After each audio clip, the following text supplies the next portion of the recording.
Okay, guys, I am finally getting around to doing the still and alone videos that I've been promising for weeks and weeks. And again, I apologize that it took so long. The biggest thing was just getting the screenshots, which takes a lot of work or a lot of time. It's not really hard work or anything.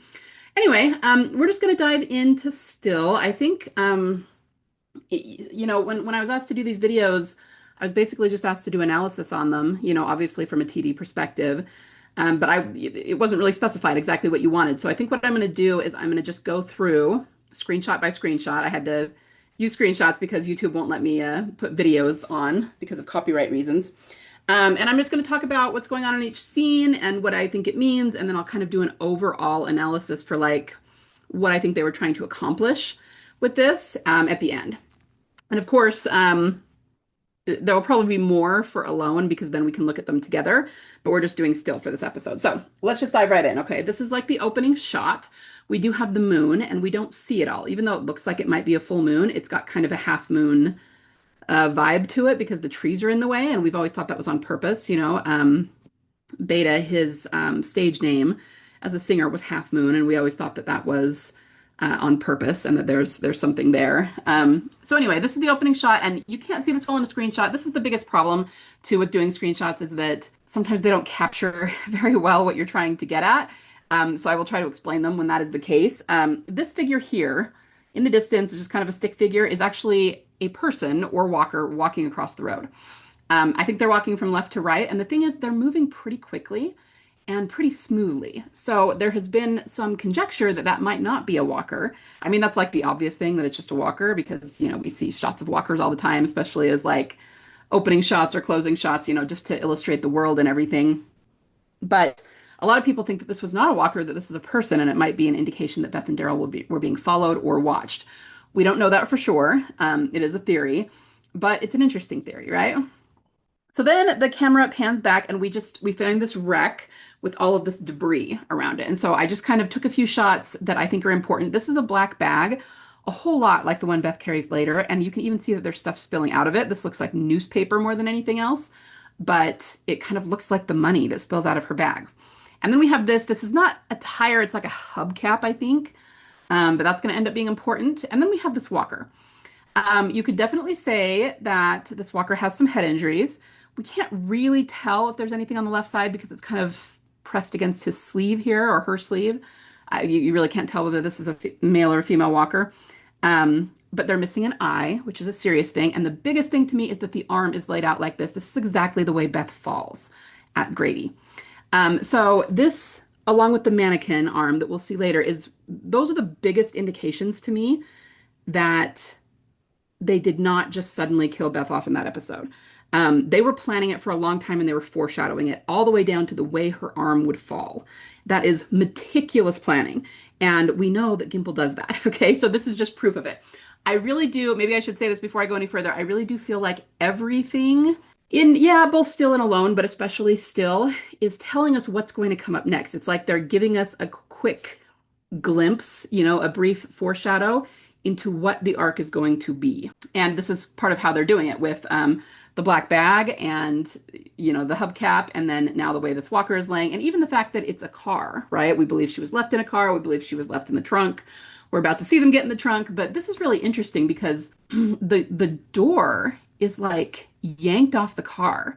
And I don't know what would do that other than maybe if it was already open and a walker horde came through, or maybe another car rammed into it or something, although it doesn't really look like that's the case. But you see what I mean? How it's bent back off the frame, off the hinges. But I think a walker horde could do that if the door was already open. Just the weight of all of the walkers could rip it off like that. But the point is, we've got the open door thing going on. The trunk's not completely open, but it's like popped, But the biggest thing is that it looks like this walker was driving the car and fell out when the door opened. And that just is interesting because so many times we've seen a walker in the front seat of the car, like in 509, and then again in, is it 606? Yeah, Always Accountable. And especially in Always Accountable, nobody really opened the door for the walker in 509, but in Always Accountable, remember there was one in the front seat of the Patty truck, and Daryl opens it and the walker falls out, and I think he kills it. So this still feels really intentional and significant to me that they set it up this way. So Beth and Daryl come out of the woods. Beth tries to start the car. It won't start. This is part of the zero battery um, theme, right?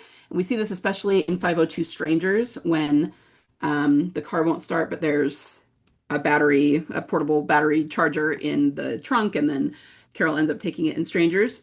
But again, this is just kind of more of that theme that the car's battery is dead, which is a theme we see around Beth a lot. And I think the reason they use that is because it truly is dead. I mean, in that it won't start, but it's possible to recharge it, right? It's possible to, like, quote unquote, bring it back to life. So then they get into the trunk, of course. This is a terrible picture. It's just because it's so dark, and no matter what I did, I couldn't lighten it very much. But this is Daryl tying his red rag, handkerchief, whatever it is, around the trunk because, as you could see in the earlier picture, where is it?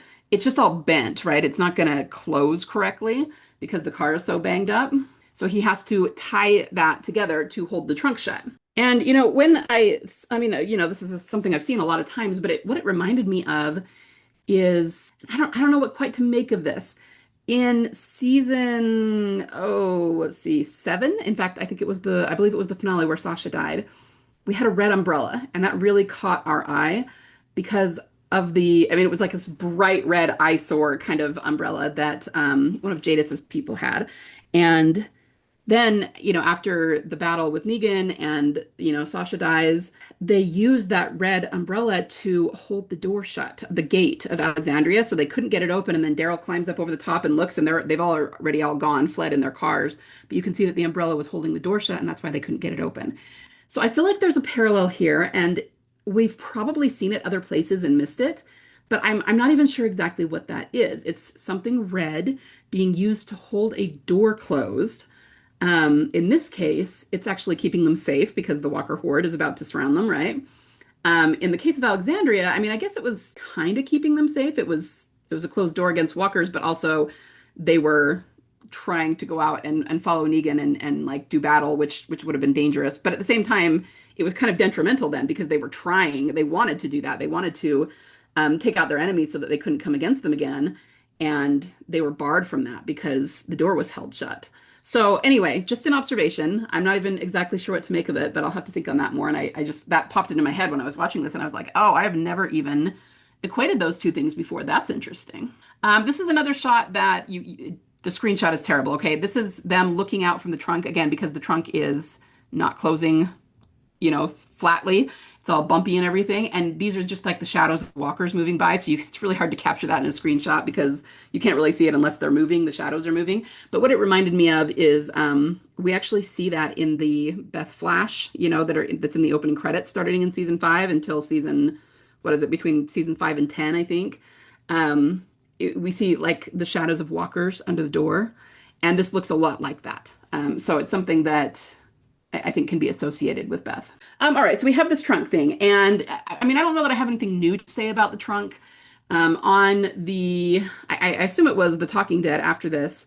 One of the powers that be, probably Nicotero, although don't quote me on that. One of them said that the trunk represented the situation that these two are in overall, which is that they have been forced into this somewhat intimate situation with each other, and they're surrounded by danger, which is interesting. And, then of course we have the whole being in the trunk, which we think she was left in the trunk after she was shot. We have the Walker horde. And I don't know, I guess maybe in terms of the car, this whole, let's go through the sequence and then I'll kind of go overall. So we've got both of them. I took a few shots of this then in the morning. They're still in there. She unties that. They get out. We have a 0-3 here. And honestly, this is one of the biggest places that our rule of threes around Beth came from because there's nothing really obvious that this points to. It's not, I mean, yeah, you could look at like episode 3 of whatever season, but that's not terribly helpful. We've done it before. So we kind of wondered if, this is where we got the rule of threes around her. And I mean, it could even represent something like 3 is the number for resurrection in the Bible because it was after 3 days that Christ was resurrected. So it could even be a hint towards something like that. especially because she's getting out of the trunk here. So if she was left in the trunk and presumed dead, then her getting out of the trunk would be showing that she's alive, resurrection, that sort of thing. And I mean, it's all conjecture because this is a long time before that happens, the whole season five, her getting shot, all of that. But I'm going to suggest that this is a foreshadow of that. So she gets out of the trunk, Daryl gets out of the trunk.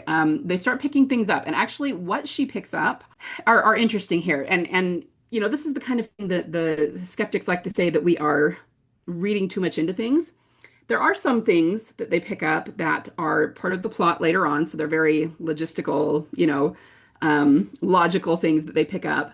But others of them, I think, are symbols. So the first thing she picks up here is this little, it's not even really a water bottle. I almost think of it more of a juice bottle, but there's nothing in it.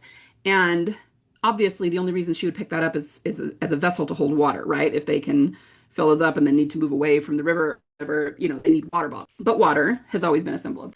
Daryl gets all these wires and things from the top of the car. That's what he's going to use later, to put around the camp as part of the alarm system. So that's a little bit more logical.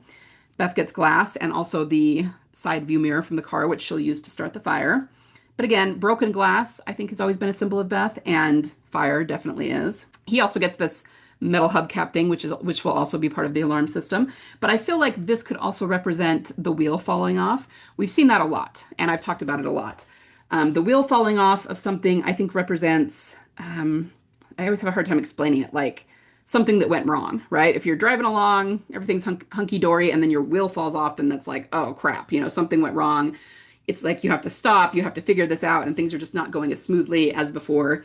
And sometimes the whole wheel falls off, like in when Rick and Daryl met Jesus in The Next World, the wheel fell off his car or his truck that he took from them. And that actually helped them to catch up to him because he had to stop and change the tire. Anyway, so this isn't a wheel. Obviously, it's not exactly the same thing, but I often think the hubcaps represent the same symbolism. Okay, and then they leave together. So this car, I feel like, is or could be a foreshadow of the missing 17 days because we have, all of the symbols next to the car, like the walker with his arm out, which represents her having just been shot, right? By the time we get to this car, she's already been shot and her arm is already extended that way on the ground. And then the fact that the car won't start, they can't wake her up. They think she's dead. The fact that they go into the trunk, that's a big one. And then in this case, both of them, but she comes out of the trunk with a 3 next to it, which to me represents resurrection and her getting out of the car and going somewhere and being alive. And the whole time, you've also got the Walker Horde, right? We think that that definitely played a role in the missing 17 days in some way. So I do think that this is a very subtle foreshadow of the missing 17 days. So that's what I mean when I say I think every single part of Still and Alone was a foreshadow of the arc that was going to come. And most of that we saw play out in season 5, although we didn't actually see the missing 17 days. And then, of course, there's been a big gap since then so that they could finish out the comic book material and then do the spin-offs and all of that. But I do think that this was an intentional foreshadow. So then, of course, they're looking for food. Daryl breaks his arrow. She is starting the fire with the glass and the mirror. This is her putting up the alarm system. You can see the hubcap thing there. And then there's the snake. I remember back in the day, let's go back to the snake for a minute.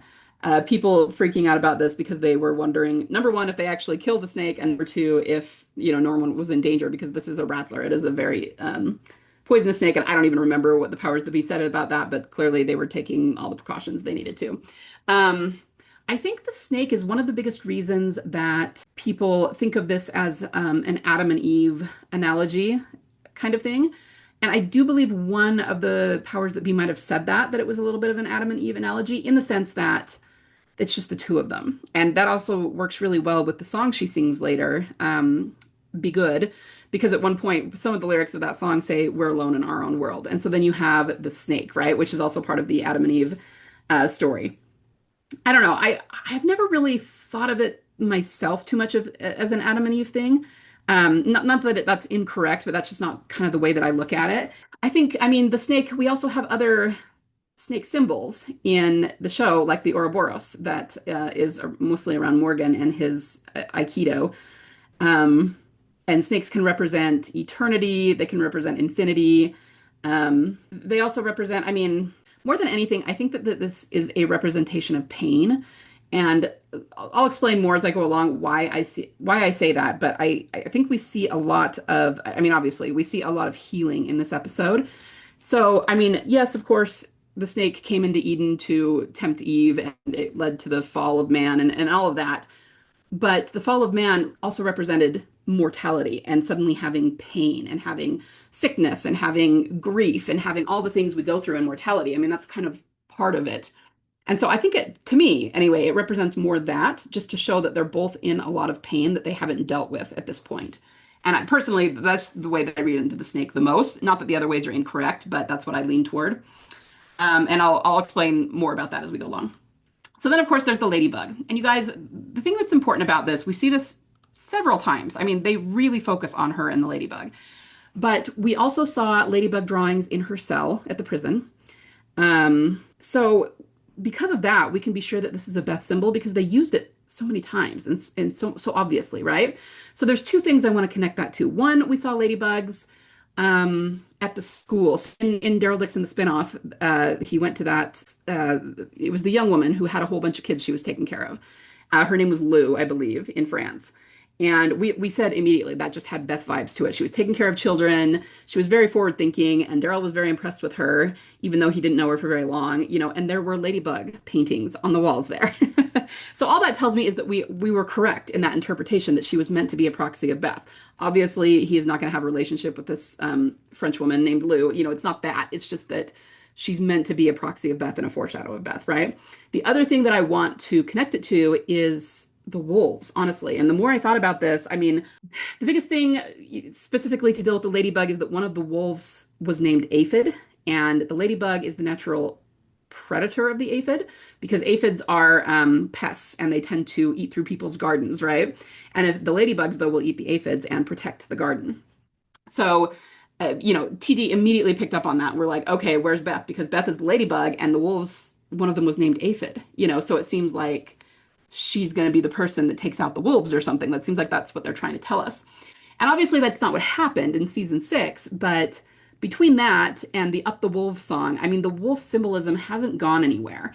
I think that these were just different iterations of that symbolism and that they're hinting at stuff. So I think that I don't know that we'll see the wolves as a group the way we did in season 6. I don't know if they'll come back. Probably not. But I think that it's more about the symbol. And we'll see the symbol again, and it will be some group that is very destructive, like the wolves were very, because the wolves weren't just destructive in the way that like Lance Hornsby was destructive. I mean, they were almost animalistic, right? They were very brutal, and they were very just the opposite of civilized. And so I think it'll be a group like that, and that she will be the one somehow who will take them down. But again, it's just foreshadowing. We don't know what that's going to look like yet. All right, so they eat the snake. She wants to go get a drink. We're all pretty familiar with this. I do think it's funny that she calls him a jerk because to me that this is just showing sort of the romance novel of it all. In most romance novels, the main two characters don't like each other very much at first. It's just like the formula for a romance novel. And it's not that Beth and Daryl don't like each other, but she's just frustrated with him. So I think it's funny that they put that in because to me that's just them fulfilling on the romance novel situation. Okay, so then we have this part where the walkers go by and she's hiding behind the tree. I want you guys to remember this. Not that I think you'll forget it, but I'm going to talk about a parallel to this in the next video about Alone, because there's a parallel in Alone. Of course, nothing really happens. He comes up behind her, takes her back to the camp. She yells at him. Then they finally go to the golf club. Now, I want you to notice this walker. This is a serious walker. It's missing an eye. And you guys, the sheer number of times, I mean, yeah, I've watched these a million times, but going through them again, it struck me again, the sheer number of times we are given serious symbolism. There are so many one-eyed, whatever, creatures, corpses, walkers. They say the word serious probably 6 or 7 times throughout this episode and the next one alone. So yeah, it's really pretty heavy on the serious symbolism. All right, so they try to get in this door, but it's locked. So they go around to this door. So this is more of that symbolism I talked about not going through the front door. We actually don't know whether this is a back door or a side door. We see them going around the building to it, but it's not clear whether it's all the way around to the back or just on the side, and it probably doesn't really matter. But they go into a different door. This door is unlocked. Once they get in, Daryl he doesn't lock it, but he puts the golf club through the handles so that it's barred, right? And then we have the inside here. So plenty of theories have been done about this. We kind of saw the same symbolism as they reached the Commonwealth of the poor eating the rich and that sort of thing. Because of that, and also just looking at this again, I mean, the thing that everybody assumes is that these people hung themselves, like they gave up. I'm not sure they did. I think somebody hung them. I think somebody attacked them and did this to them. And the reason I think that has to do with the rich bitch walker, which is still a few scenes away, but rich people, it's not that they wouldn't kill each other in the right circumstances, you know, Lord of the Flies and that sort of thing, but you wouldn't label someone that you hated and had just killed with a label that you would apply to yourself. So if it were rich people who had killed that woman and set her up that way on the mannequin legs, I don't think they would have put rich bitch on her because they were rich too. Does that make sense? So, and then these, you know, this woman, she's got pearls and they're hanging here. And I don't know, it just made me think that somebody else did this to them. They did not do this to themselves. And it's yet another example of what we saw, the symbolism in Acheron, which was just before the Commonwealth, of the poor eating the rich in some way. Let's see, of course, we have the DC spoon and then Daryl keeping all of this. And in a way, I mean, I think this is just a way of saying, like, we don't know what he's doing this for yet, and neither does Beth, and she asks him and he doesn't answer, but then he ends up just burning the money. And it's just a way of saying that, you know, wealth has no, monetary wealth has no value in the apocalypse. Then walkers come to the door that he barred, and so they go and he slams the doors, and then they're in the kitchen. I didn't take too many shots of this kitchen because there's not a whole lot to be read into the individual things. I think it really is mostly just junk. But he does find this. A lot of people think this is cinnamon, and I did a cinnamon theory way back in the day. That it just has some interesting properties that I think we can apply to them, but it's not anything massive. So then Beth gets into one of the refrigerators, or what used to be one. It really focuses on this walker that is in her path. And you know, it doesn't really have a head wound. It's not really blonde, nothing like that, but it is a female walker and it's lying here. And I do think it's important. Why, I'm not entirely sure, other than maybe that the path she's on is destructive because she steps over this person to get the alcohol, which I'm pretty sure is just like cooking sherry or something. And then the other walker comes for her, and I'll go into that a little bit more later. Like, again, what I think they're trying to accomplish here. But again, I'm sorry I couldn't get very good shots of her getting the liquor. It's so dark and so blurry, you can't really see. But of course, this other walker comes at her and she stabs it. Now, this has always been one of the most interesting shots to me because she's stabbing it in the left side of the forehead, exactly where she got shot, right? And you can see her cross bracelet right here. So this is very, very foreshadowing. And of course, Daryl shows up. Thanks for the help. You said you could take care of yourself. You did. And then the welcome to the dog trot. And again, this feels malicious. Like, why would the people living here say that, right? And I didn't do a whole lot of research on the dog trot. I know that I did a lot back in the day. There was a lot of people just trying to figure out what it meant. And in technical terms, it's like a style of architecture for a house. That it's an older style that we don't usually use anymore. But what I do know is that it's considered more of a rustic, cheaper, rural home design. So again, this graffiti feels like it's a taunt to the wealthy survivors of the dog trot, like, or of the golf club. I mean, they're calling it a dog trot, saying this is a poor place you live in. So it does feel like, again, just something that was very malicious, and it feels like a dig or a taunt. And yeah, it's pretty ugly situation going on here, whatever happened. And actually, before I go on to the next part, I'm thinking that while we saw a little bit of this at the Commonwealth, I don't feel like we saw a lot of it there. I feel like the Commonwealth was more about the government that was instituted there, Pamela, and you know, it was definitely about the shady stuff that was going on, like corruption, right? But I didn't feel like we saw a whole lot of the poor eating the rich or killing the rich. It was like kind of suggested, or like it was something that was hovering over everything, but we didn't see a lot of it. So I feel like this hasn't been actually fulfilled yet. And the fact that we've seen it twice, I mean, think about it this way. In Acheron, when Daryl was looking at all of that on the wall, they were in the tunnels. They were in the subway tunnels, right? And we saw a couple of signs here and there that showed all these different tunnel routes and everything. And here, we don't see that specifically in this episode, but this is where everybody's following that map to Terminus, which has all these different routes that come together at Terminus. So I feel like those two things are indicative of the same symbolism, right? They're foreshadowing the same thing, but I don't think we've seen what it is yet. Like when we saw all of that graffiti in the subway in Acheron, we assumed that this was all going to be fulfilled at the Commonwealth, but I don't think it was. We just assumed it would be and not so much. So anyway, that's interesting. And I think that this is going to play into whatever happens when Beth returns. Okay, so then they go downstairs and we have these two trophy cases. You can see the trophies in this one. This one has obviously been knocked over. There's a lot of glass on the floor and stuff. So obviously, it's broken and the trophies, whatever was in there, isn't in there anymore. But the really interesting thing is this is the grandfather clock. And I don't know if you can tell from this, but it is actually leaning sideways against this case, right?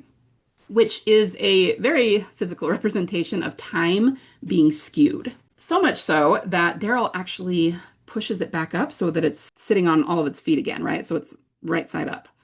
And to me, that's again, it's a very obvious like representation of Daryl fixing time. And he did also fix the music box. So I don't know, like, we keep saying we don't know exactly when she's going to show up. We're cool if she shows up in Dead City. We're cool if she shows up wherever, as long as she shows up. But it does still feel to me like it's going to be Daryl that figures it out and puts everything right, which means it'll probably be him that finds her. And that's, obviously that's going to be the most obvious and appropriate thing for it to be him. But I'm just saying, I think this might be a hint toward that. So then, of course, we see the famous clock. Time flies, and it is 2:52. 8 minutes to the hour. They go into the gift shop. Here's the mannequin, right? So we have both the walker by the car and then this mannequin arm, which are both foreshadows of Grady. So there's that. So here we get the rich bitch walker, right? And she wants him to help take her down. He says it doesn't matter. She's dead. Does matter. Of course, all of this plays into Daryl's arc later on when he's with the Claimers and all of that. So then they pass by the clock again, and this is actually where they're, again, you cannot see this in the screenshot, but they're both chewing something. Everyone just assumes it's chewing gum, but we don't see them get it. They're just suddenly chewing it. And it could be an editing thing where they just edited it out, but the thing is there's a few things like that, and they're just minor details. They're not any big deal. I mean, there's the chewing gum here, and there's also Beth's knife. Like between the outer room where she picked up the spoon and when they went into the kitchen, she suddenly had this knife, and we never see her actually get it or pick it up. We just have to assume that she found it in that outer room somewhere and grabbed it, but we don't actually see her get it. And so I kind of wonder if they do little things like that in order to kind of signal that sometimes they skip over things and we're meant to figure it out from context clues, which is what TD does. We just look a lot deeper than most other people. Oh, but that's where the clock chimes again, because it chimes the hour, which means 8 minutes have passed. And the chiming brings walkers, so they have to run. And then, of course, we get the part where Daryl is beating up on walkers in, the next room. And here, he actually breaks off the golf hook that he has in this walker's head, left side of the forehead. This is foreshadowed so many times over these two episodes. It's ridiculous. And I noticed, too, that this walker is wearing kind of it almost looks like a white sweater. But, of course, it's got blood all over it. And he beats up on this walker that's wearing green, and I didn't get a shot, but there's a card next to this walker, like a poker card, that's the 4 of clubs, or it might be the 4 of clovers. The 4, I would say in this case, is probably just indicative of the season 4, but we know that poker cards are definitely used as symbols. And then, of course, he gets the walker gore all over Beth, and she takes off her sweater. Now, there have been so many different theories about what this represents. And I don't even think I could go through all of them. And I don't even have like a favorite one that I lean into. What I will say is that, I mean, if anything, I think it just foreshadows her being shot. I really do. Because, and not to say that any of the other theories are incorrect. There could be many layers to this, right? But what I will say is that it was completely illogical for her to put on the sweater. It is 150 degrees outside, right? And if you want to change your clothes, fine, I get it. Like, I would too. But you would think she would just put on the yellow shirt. Why did she put on the white sweater? And given that this place cannot possibly be air conditioned because everything's dead, everything's down, there's no power or anything, it's got to be even hotter in a place like this, without windows open than it is outside. So why would she put on a long sleeve sweater? I mean, I can even see her taking it with her, like putting it in a bag and being like, okay, well, it's going to be cold in a few weeks. I'm going to take this. Of course. But why would she put it on? There was no reason for that other than to serve the scene where she was going to take it off after he got blood all over it. So I don't know. I think for me, the most obvious thing here is the blood represents her getting shot, like she's going to get hurt. That's what the blood represents.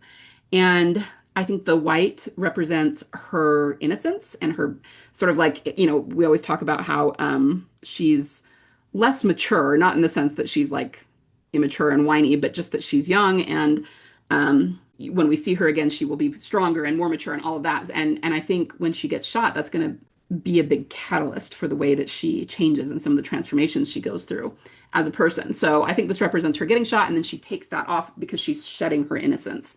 And then the yellow, of course, represents escape and the fact that she lived. Same as Rick came out of the yellow car in 712, right? So I personally, I think that's what this is about. I know people have a million theories about this, and they may be correct too. But to me, this is just like the most obvious thing that they are trying to say here. Okay, then we have the blue heron, which we also saw when Rick found Gracie. I do feel like there is something that we have not quite figured out about this heron painting, but we did also see herons in Daryl Dixon season 3. They were not blue, they were white herons, but we did see them. So there's a connection there.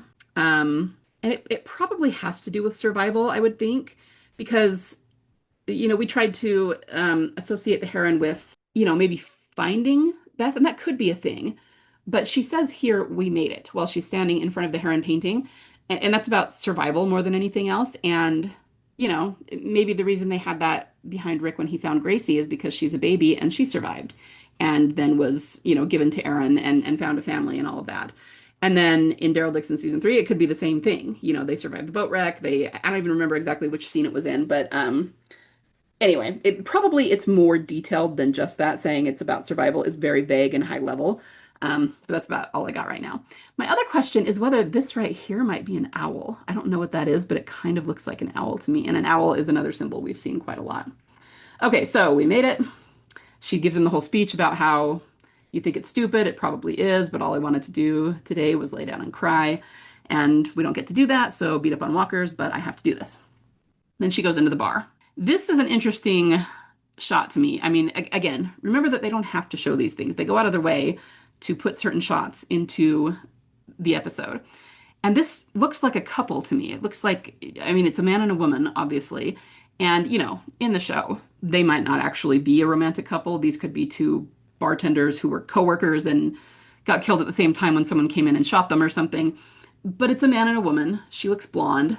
And the way they're laying is if they were alive, we would call that a fairly intimate pose. So again, I think that's just hinting at the romance to come. Daryl breaks the glass. Did you have to break the glass? And he says, no. Actually, let's go back to that. And the thing about that, again, is breaking glass. I've always said it was a Beth symbol, and it's probably not specifically a Beth symbol, but we see it around her storylines and her symbolism a lot. And I think really, though, to find the interpretation of it, we actually have to go to Rick. In season 6, he talked to Jesse about that analogy about how if the windows are broken, that shows that society is like going down the tubes. And if you can keep the windows intact, then society and civility is intact. So I think that's kind of what they're showing here, is just that Beth is trying to be civil. She's trying to be as normal as she possibly can be in the situation, even though it's impossible to be completely normal. And so she says, did you have to break the glass? Let's maintain some civility. But Daryl's just not having any of it. He's completely unapologetic. Nope, I didn't. I did it anyway, All right, so then she finds the peach nut. Is it good? He says no. Well, it's the only thing left. This is actually how we figure out what the peaches mean. Peaches just, in terms of symbolism in The Walking Dead, it means something that is subpar, or that you're accepting something because it's there, not because it's optimal.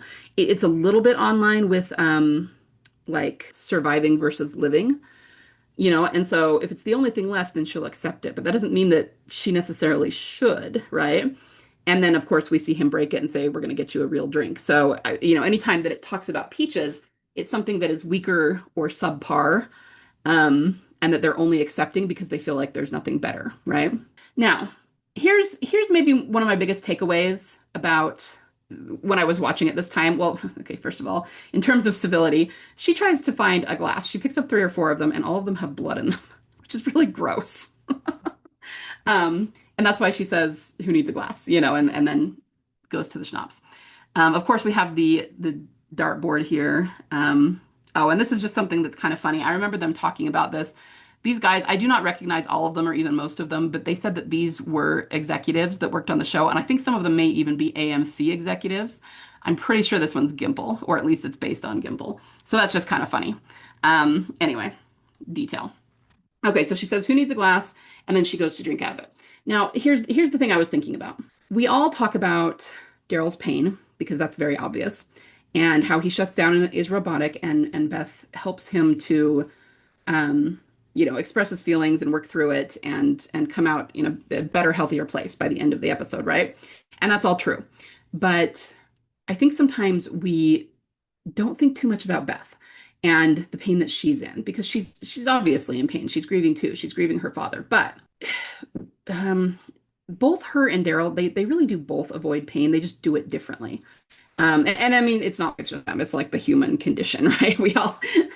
We all have some way that we deal with grief, and it tends to be a little bit unhealthy at first until we work through it.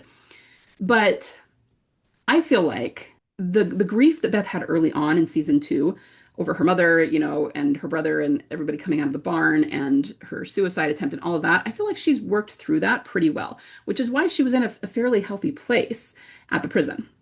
However, we do have a couple of indications that she's not 100%. One of them is not saying goodbye, and the other one is saying she doesn't cry. She feels like to cry is weakness. And so she just says, "I don't cry anymore. I'm strong and I just accept things." But that is not healthy. I mean, crying is how we release emotional stress, right? There's nothing wrong with crying. Sometimes you have to cry to get things out. And so that's the equivalent, saying I don't cry and I don't say goodbye, of bottling things up, right? And in terms of I don't say goodbye, it's really her keeping people at a distance because she doesn't want to get so close to them that it hurts really bad when she loses them. And we definitely see her doing that with Zach, right? And of course, that's why Daryl brings it up when they're fighting. So anyway, all of this is just to say that she's trying, and this is going to be important when we get to Alone too, the psychology of this. She's trying to be busy in order to deal with her pain. Daryl's the opposite. He like sits still and zones out, right? But she wants to go do something, and that just makes her feel better and more empowered, which is a true thing. You do feel better and more empowered when you feel like you're doing something to change things or to make things better, right? So she's just been really busy this whole episode trying to find booze. And then when she gets it, it's like, okay, you have it, open it, drink it. And what does she do? She stares at it and she starts crying. Why? Because it's not helping. It's not going to be any better when she drinks it. And she recognizes that this really is her running from her feelings, and she's using her search for a drink to do that. Um, and so, back when this was on, there was a lot of people, the haters and the people that really aren't trying hard to figure out the deeper meaning here, that would say she was an idiot, she must just be a dumb teenager, like what Daryl says, she's just looking for booze. But they're not seeing the psychological processes that are going on here. Yeah, she's looking for booze, but she's doing that because she's running from her feelings, from her grief. She just lost her father, and she doesn't know if Maggie's alive, and everybody else at the prison and all of that, right? So this is her trying to deal with it. And then, of course, she starts crying, and this is Daryl looking pissed off before he throws a dart. But then, again, something that's really hard to capture, but that was when he broke the peach schnapps and says, "Okay, first drink's not going to be that. Let's go." So they go. She starts talking about Zach and him guessing what Daryl did. We get to the Moonshine check. Okay, this, you can tell I saturated the color a little bit because I wanted you to see the colors, how yellow this is. This coat or blanket, whatever it is green, but we actually do have a lot of symbols here. Um, we're pretty sure this is a dead possum. And if you didn't know, we always said that the possum was a symbol of Beth because possums play dead, but they aren't really dead. So there's that. This is a steering wheel, which evokes a car. This here has a star on it, like a sheriff's star. So we always thought that was the thing. And this, I've always wondered about this. This is like a pelvic bone, I think, but it's only one of them. And I've never been really sure why they included that in the shot. And I decided to look it up, like see if Google could give me any ideas about the symbolism. And the thing is, I knew it was going to say like fertility and procreation because the pelvic bone, the hips are the cradle for the uterus when a woman is pregnant. And I was going, well, I don't feel like that's what it's really about, but I wanted to see if it gave me any ideas. And so when I looked it up, it did say like what I thought it would say. It says the pelvic bone symbolizes creation, stability, sexuality, and the foundation of one's life path. And then it talks about how the bony ring acts as a cradle for vital organs that serves as the birth canal. It represents strength, the feminine, and the literal and metaphorical birthing of new ideas. So even though I was going, I don't feel like this is about sexuality, I really don't, or really procreation, that definition actually gave me some ideas because what we're going to see here is a lot of healing. And if you think about specifically when it says the foundation of one's life path, I feel like that can be applied because we're going to get into Daryl's past, right? The way he grew up. He talks about his father, he talks about his brother, he talks about his abuse. And the birthing of new ideas, even though it wasn't, I don't know, we probably wouldn't quite describe it that way, a new idea, but it's like they let go of their trauma and move forward with positivity. So it kind of lines up that way, right? But like I said, it does represent the feminine, and I have no idea which side of the pelvis this is meant to be. You can't really tell, but I just thought that was kind of interesting. All right, so then they go and they find the still and the moonshine. Beth is excited. Much like the kitchen, I don't read too much into the symbols in here. Yeah, there's a yellow chair she sits in, and then there's a couple of things that we'll get to in just a minute. But overall, I do think most of this is junk, and we shouldn't read too much into it. So he gives her the moonshine, and we have this reference to going blind that a lot of people have pointed out. And this is probably why people think that she could be blind when she comes back. I don't think she will be completely blind. I could see her having night blindness, saying she doesn't see as well when it's dark, or maybe being blind in one eye because of the serious situation. I mean, that's Gabriel is blind in his eye, but I don't think she's going to be completely blind. But that doesn't mean that this is not a reference to some sort of blindness.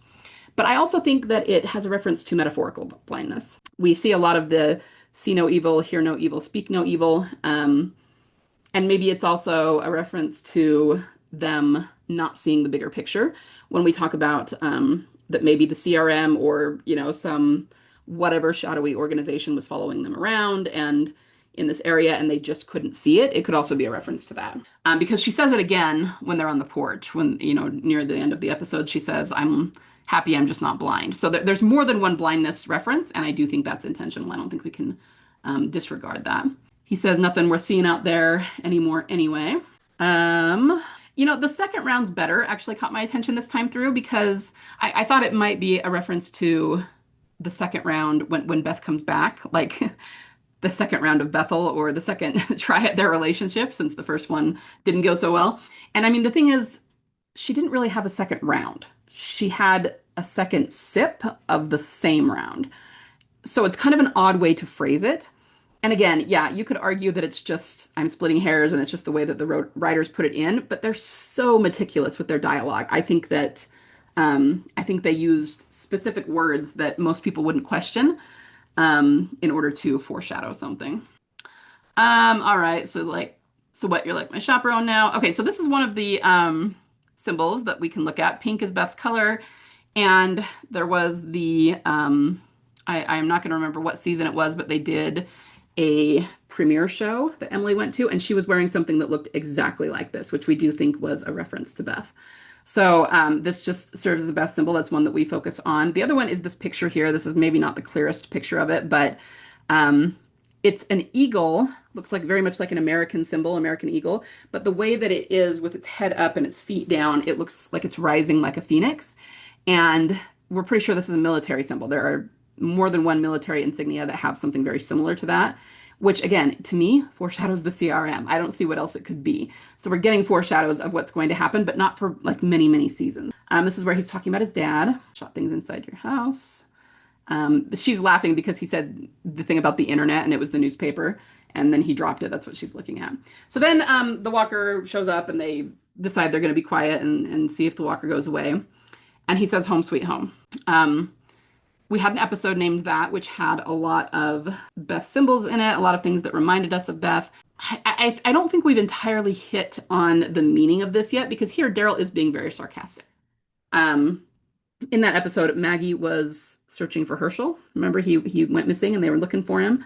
But it was also the Daryl Maggie reunion there. And so, anyway, maybe I'll come back to this. But the point is, when they say that, I mean, this, you cannot get away from the fact that this was said with Beth and Daryl in this episode, and there's nobody else in this episode. So it has to be something that relates to them in some way. I just don't know that we've hit on the exact detail of what their meaning is here.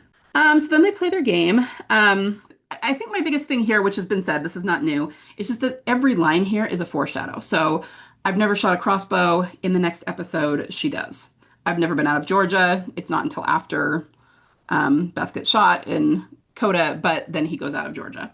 Never been drunk and did something I regretted. I mean, I think that kind of happens here just because they get in a fight. I don't know that she massively regretted it, but he does, and he says, I've done a lot of things, right? And then he later says that, he's mean, he's a dick when he gets drunk. Never been on vacation.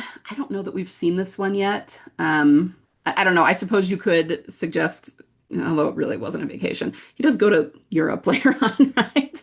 It's really not a vacation. But I don't know if we've seen this one fulfilled yet. But the point is that if some of them, in fact, most of them were foreshadows we've already seen, then all of them will be at some point. He just said that he had to learn camping, to hunt. She says she's never been in jail. And that is actually a foreshadow because she says, I mean, as a prisoner. And that's a foreshadow of her going to Grady and becoming a prisoner for sure. And then he gets upset that she's thinking of him that way. There's another serious reference right there. Drunk tank. She asks if he was a prison guard. He says no. And then this is where he gets angry, right? He says he's never eaten frozen yogurt. Again, we don't know that we've seen that with Daryl, but there was definitely ice cream at the Commonwealth. So it just kind of depends, I guess, on whether they're specifically using Beth and Daryl for these fulfillments, which I would think they would. And I don't think we've seen Daryl specifically eat frozen yogurt yet. Pet Pony, people have pointed to buttons for that fulfillment.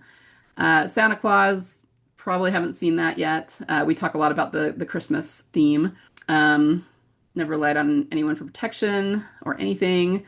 Never sung out in front of a big group in public. Obviously, we haven't seen him do that, but he did sing with Laurent in, was that season 3? Season 2? Whichever season that was, with the guitar. Never cut my wrists looking for attention. This has been fulfilled, even though he didn't cut his wrists. It was when he burned himself in them after Beth, right? And this is interesting because really, I mean, it's very mean-spirited of him to be saying this, even though, we understand that he's lashing out because he's in pain, because really he's shaming her for the way she deals with grief. And I mean, not saying that cutting her wrist was a healthy way to deal with grief, not at all. But then he ends up doing the same thing when he loses her. And so it kind of comes full circle. But there actually was a story, if you don't remember this, when Them aired, that said that they were originally going to have him cut himself. I don't know that he would have done his wrist because he wasn't actually trying to commit suicide. It probably would have been the top of his hand, the same place he burned himself, but he was going to cut himself. And the point was he was in so much pain. I mean, that's what people, when they're cutting, they're trying to relieve psychological pain.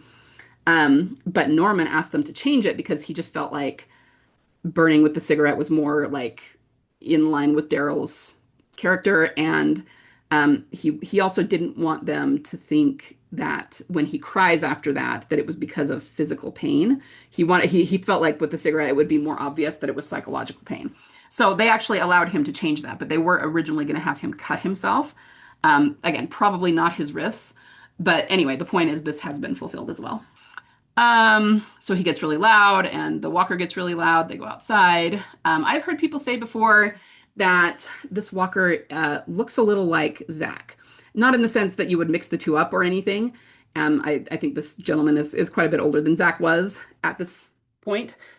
But I think they have a point too. In the way he dresses and the way his hair is styled, he does kind of look like Zach. And that's just kind of interesting because it's like, again, if we think about the fact that Beth was kind of keeping Zach at a distance because of not wanting to care about him too much because she would get hurt. It almost feels like, it's just killing off or poking holes in a really unhealthy way of dealing with life, if that's the case. I mean, I don't know if that's exactly what the writers were going for, that this is supposed to look like Zach, but I think that's an interesting idea.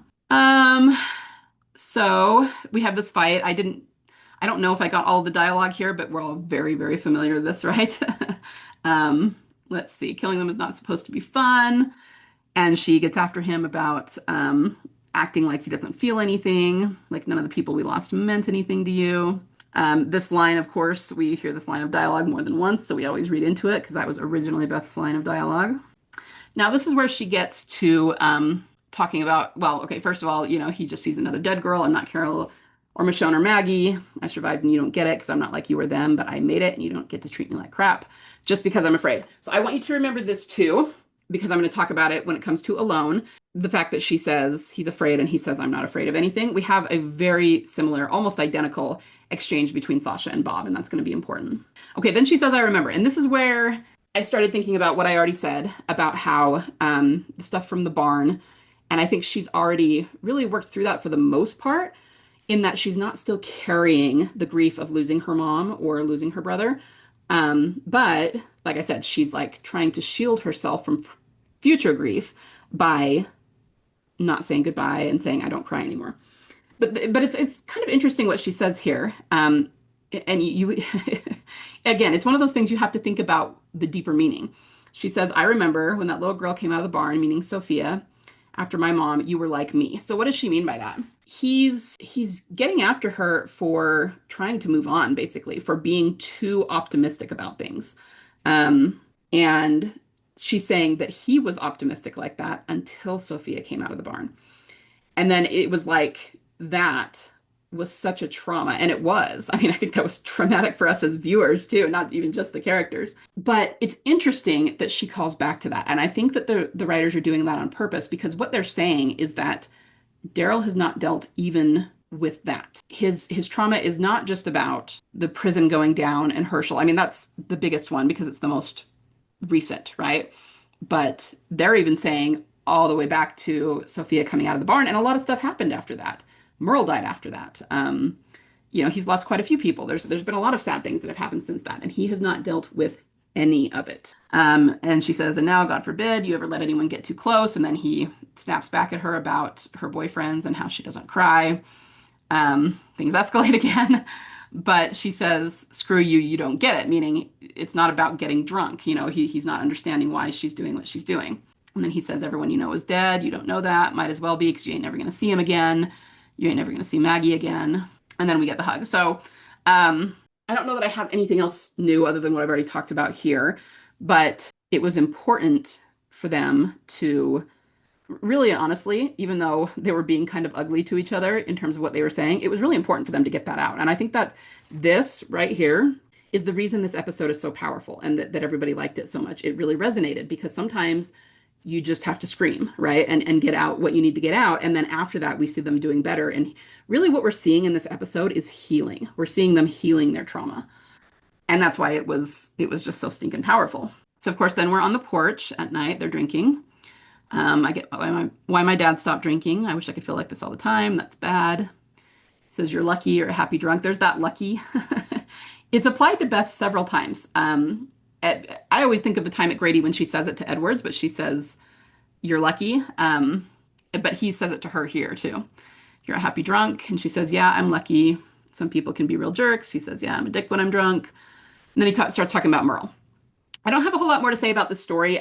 We always point out that he talks about the cartoon about a talking dog, which is another serious reference. I mean, the cartoon could have been about anything, right? It could have been about a cat, could have been about a rooster, it could have been about a purple dinosaur. I mean, it doesn't matter. They specifically made it about a talking dog. But I think the real reason they included this story, other than, wanting to get that serious reference in, was to show, that Daryl's background is so ugly that it was very, very abusive and that he was bullied relentlessly by Merle. And of course, he then talks to her about that. But this is what I mean when I say his trauma he's never dealt with any of it, right? It goes back to his childhood. It goes back to his father. It goes back to how he lost his mother, which he told Carl in season 2. It goes back to the way Merle treated him and being abused his entire life. And the reason that they're putting that in is to show that he has all this trauma that he's never dealt with, because no one has ever done what Beth has done, which is made him talk about it and made him let his feelings out and made him feel safe talking about his feelings. Here she doesn't prompt him to talk about this. She was yelling at him before about how he was pretending he didn't feel anything, but here he just starts talking about this. He just starts telling this story to her. And that shows that he's feeling safer talking to her, which he didn't talk to anybody because he didn't feel safe talking to anybody. And that is a result of abuse and trauma. So we go through this story. Everyone's yelling. There's the cartoon about the talking dog. How'd you get out of it? They punched him in the stomach and he puked, and then they started laughing. And then this is when he says, "You want to know what I was before all this? I was just drifting around, doing whatever we were going to be doing that day. Nobody, nothing. Some redneck asshole and a bigger even asshole for a brother." And then she says, "You miss him, don't you?" And it's interesting. His head goes down. It's like he feels shame about missing Merle. But then that's when she says, "Well, I miss Maggie. It's okay to miss them." And then she talks here about what she wanted for Maggie and Glenn to have a baby and Herschel to just die a calm, still death. And I think this shows too, part of what her growth is, at least in this episode, is coming to terms with the idea that life isn't going to be how you hoped or how you pictured it, especially in Walking Dead world, right? In the apocalypse, nobody's ever going to have, quite what they had always grown up wanting anymore. But you can still be optimistic. You can still move forward in a positive way. And so this is her dealing with, just her grief over what's happened and what she maybe will never have again. So this is what I mean when I say we're actually seeing healing for both of them. We tend to focus on Daryl, and his healing is more expansive than hers is, but she still is going through healing. I wish I could just change. You did. She says, "Not enough. Not like you. It's like you were made for how things are now. I'm just used to it, things being ugly." And then she says, "You can't depend on anyone." Oh, the famous line, "I'm going to be gone someday. You're going to be the last man standing." And it is interesting. I mean, this is stuff we know. I know I'm preaching to the choir on this, but the way his face drops when she says that, it freaks him out so much to be the last man standing. And then, "You're going to miss me so bad when I'm gone, Daryl Dixon." And, all the skeptics point to this as a foreshadow of her death. And it was definitely a foreshadow of Coda. I believe that. We just don't think, she's gone. She's just not dead. And he does miss her. So I agree that it's a foreshadow. It's just that it's not like a foreshadow of her actually being dead in Coda. And then, "You ain't a happy drunk at all," because she's depressing the crap out of him. And then there's the, I'm happy, I'm just not blind. "You got to stay who you are, not who you were. Places like this, you have to put it away. But if you can't, you have to, or it kills you." And then she says here. So this is just them going through the process of healing, right? And then, of course, when they burn down the house, it represents burning down their past, burning down their grief, letting go of that grief so that they can move forward in a more positive direction. So then we see this. I love her smile after she says we should burn it down. But of course they do. So I've got shots of this. And let's talk about I'm going to talk about the Up the Wolf song here in a minute when I get to the end of this. Okay, so I wanted to think about the Up the Wolf song in a way that was objective, because of course we want to relate it to Beth, and don't get me wrong, I do think it's related to Beth, but I wanted to look into like more the generic meaning. So I told you at the beginning that I do kind of an analysis of what I think they were trying to accomplish here. Even like Norman and the powers that be and Emily, when they talk about this, they always are reluctant to say that this was romance. And I actually do kind of agree with them there. Were there seeds of romance? Absolutely. Was there foreshadows? 100%. But this episode was not about the two of them as a romantic couple. This episode was about healing.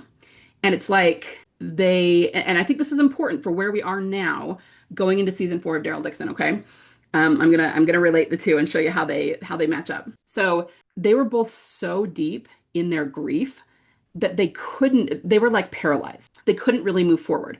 And again, as I've talked about in different ways, Daryl shuts down and becomes very robotic and just wants to stare into the fire, right, and do nothing else. Beth's the opposite. She wants to get up and do things and feel like she's doing something to make progress, but really that too is running from her grief. So they needed to yell at each other. They needed to talk it out, and they needed to choose to let that go, all of their grief go, and move forward. And they did, and so it's this episode really is about healing. And I want to point out as well, because I'm going to come back to this in the next video when I talk about Alone. I've said this before, that there are like 3 possible meanings to the title of Still. There's the alcohol still, which I think is the most obvious, in the plot reason for it. But then there's also like sitting still, as in not moving.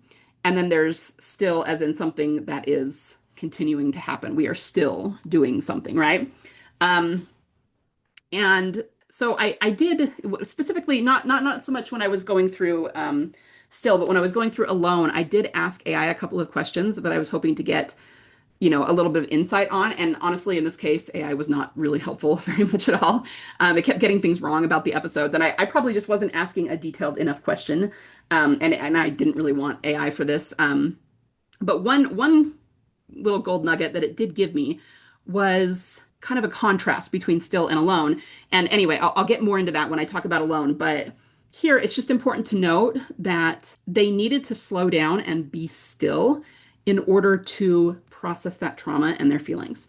So I think we see that when when Beth hugs Daryl during the fight, or just at the end there, because they were not being still at that point. They were yelling. They were, really very worked up about things. But when she hugs him, it's like they both go still. And then at the end, when they're sitting on the porch, they're still. And honestly, the alcohol contributed to that because it's a downer, right? And they were both drinking. But the point is, they did need to be. I think that is like the deeper meaning, is to be still so that you can confront your demons and deal with your pain. Um, and being busy, like she was at the beginning, looking for alcohol, is the opposite of that, right? So that's important to know. Okay, but back to the song. So I tried to look at it just in general, in terms of, so I wanted to look at the song in terms of its meaning and not just jump into like a TD interpretation. And it, I mean, it definitely, it works either way, right? I mean, there's a reason they chose this song, right? So especially because I've been talking a lot about how they've been healing. If you read the first part of the song, it really does feel like it's about that. It says, there's bound to be a ghost at the back of your closet, no matter where you live. There's always going to be a few things, maybe several things, that you're going to find really difficult to forgive. So, sorry, my phone went off. To me, at least in this case, it's talking about their trauma. It's talking about their grief. It's talking about the people they lose and how everybody's going to go through difficult things, right? And then it says, there's going to come a day when you feel better. You'll rise up free and easy on that day and float from branch to branch, lighter than the air. Just when that day is coming, who can say? Well, who can say? So, I mean, I think that applies really well to Beth and Daryl, specifically here. It's like, because they just helped each other heal, they both feel better, and that's really sweet. And that's what the first part of the song is about, is just when the day that you finally feel better. And especially if you think about it in terms of, this has been trauma Daryl has had for his whole life. I mean, that's really significant. And that is something that TD has always said. So, I mean, I know I'm preaching the choir here, but, with Beth, she needed to heal from what happened at the prison specifically. And then, also finally maybe stop keeping people at a distance because she doesn't cry or doesn't want to say goodbye, right? But for Daryl, he's had this his whole life. And Beth didn't just help him heal from what happened at the prison. She helped him heal from things he had been carrying for decades, since he was a kid. That's really significant. And that's why, he latched onto her the way he did, and very quickly grew romantic feelings for her. Anyway, the second part of the song. Oh, okay, so well, of course, there's the chorus line that says, "Our mother has been absent ever since we founded Rome, but there's going to be a party when the wolf comes home." And I wanted to know a little bit more about maybe what that would mean. And I did find, this is just stuff I was Googling. So basically what it says is, the absent mother refers to a mother who is either physically checked out, emotionally unavailable, or herself a victim of abuse. The wolf represents the fierce protective force that will eventually come home to shield her children and facilitate a reckoning. So I think the idea here, and I mean, we always say we don't want to suggest that Beth is a mother figure to Daryl or anything, but I don't think that's what it's saying at all. The absent mother actually refers to both Beth and Daryl. It refers to somebody who is still in their trauma. They're still in their victimhood of their trauma. Okay, so our mother has been absent is saying we've always been traumatized ever since we founded Rome. And then when the wolf comes home, it represents empowerment. It represents, being able to protect yourself, being able to heal, being able to move on, but also just to be empowered in your own life. And that's what the party is. There's going to be a party when the wolf comes home because you finally feel better and can move forward. So that very much, applies to this episode, when what happened here. That doesn't mean that it isn't also a foreshadow. It 100% is. But that in a very um, literal way would be like how it applies to this episode and why they chose it for this episode, right? But the thing that's interesting about the song is that the second part of it feels like it is completely the opposite. It feels like it's about revenge. We're going to commandeer the local airwaves, tell the neighbors what's been going on, and they will shake their heads, they will wag their bony fingers in all the wrong directions, but by daybreak we'll be gone. And then it says, I'm going to get myself in fighting trim, scope out every angle of unfair advantage. I'm going to bribe the officials. I'm going to kill all the judges. It's going to take you people years to recover from all of the damage. So again, that feels like a lot of revenge. And it's like, okay, that feels like exactly the opposite of what the first two stanzas of the song were. So I looked it up and actually that's exactly what it is supposed to be. So it says, oh, that's not the right one. Hold on. All right. I'll just read. This is just coming again from Google. So it says the first half is about surviving and letting go of trauma, while the second half leans into the vengeful rage of the survivor. So some of the themes are survival and the promise of healing, forgiveness in the future. Especially the part where it says a few things, maybe several things. This section is an anthem for those in tough situations, assuring listeners that relief and emotional freedom are eventually coming, even if you don't know exactly when. But then the part two is the myth and embracing vengeance. It says there's the line, there's going to be a party when the wolf comes home refers to a vengeful, rebellious moment when the underdog finally wins or comes into power. And then it says songwriter's intent. Songwriter John Darnielle has stated the track is about the moment in your quest for revenge when you learn to fully embrace the futility of it. It captures the fierce, protective anger of a survivor who vows to dismantle the system that hurt them. So the track is meant to balance the bitter, vengeful desire to kill all the judges with the beautiful, hopeful reality that trauma will eventually be left in the rearview mirror. Okay, so what does that mean for Beth and Daryl? On the one hand, I think you can read it from a psychological standpoint that, now that they have healed, they're going to be fiercely protective of that healing, and of each other too. But I think you can read it like on an individual level in terms of healing their trauma and then, you know, moving forward as the fierce protector, right? But that doesn't mean that it is also not a foreshadow because, I said earlier that I wasn't sure that we had completely seen the whole fulfillment of the poor eating the rich at the Commonwealth, but I do think we saw this at the Commonwealth. I think we saw a system that was corrupt and was victimizing people. And then we saw people lashing out against that system. I mean, this is how revolutions are born, right? Because people are sick of being victims to Big Brother. And I do think that this is a foreshadow. It's really interesting to read it that way because, at least in this episode, we don't see, at least it's not that it's not there, but we don't see some big organization that inflicted these injuries on them. I mean, they're talking about their personal grief. I mean, Daryl was abused by people in his family, and Beth has lost people in her family to death. And most of that was because of walkers, I guess because of the governor in Herschel's case, but the governor is now dead, right? And so there's not some big institution here. So that part of the song doesn't really fit in this episode.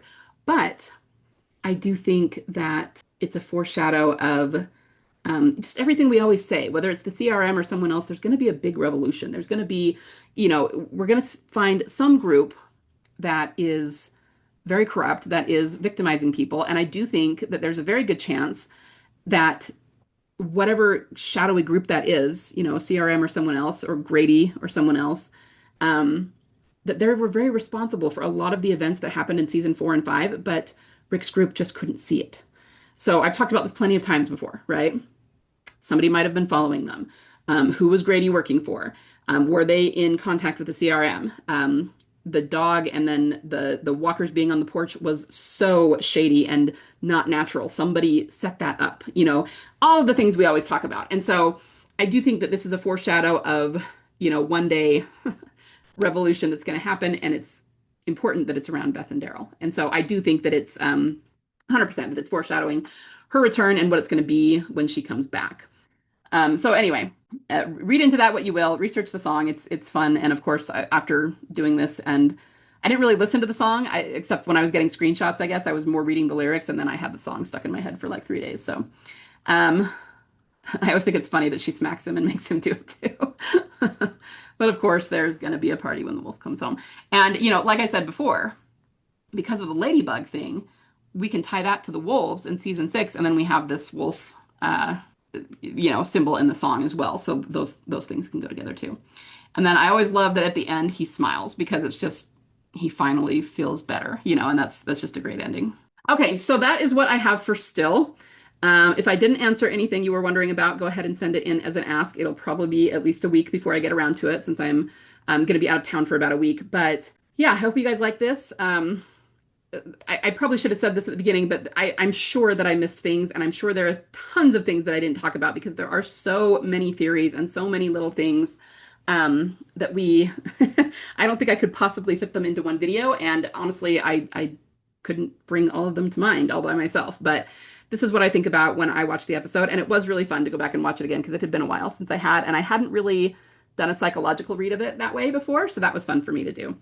And yeah, I mean, at the end of the day, more than anything, I still feel like it points toward her coming back. I mean, we have all of the instances of, Sirius and injuries to the top left forehead and the arm, the walker and then the mannequin, the arm being out. And all of this suggests that they had this entire thing planned before they started filming season 4. So it's just illogical to think that they decided in 507 to kill her off in 508. And granted, we certainly can't prove that Emily didn't know, but I'm like 99% sure she did because we know that especially the big main characters are told before the season starts filming what's going to go on with their character. We have that picture of her smiling with Gimple and Angela Kang at the beginning of season 5.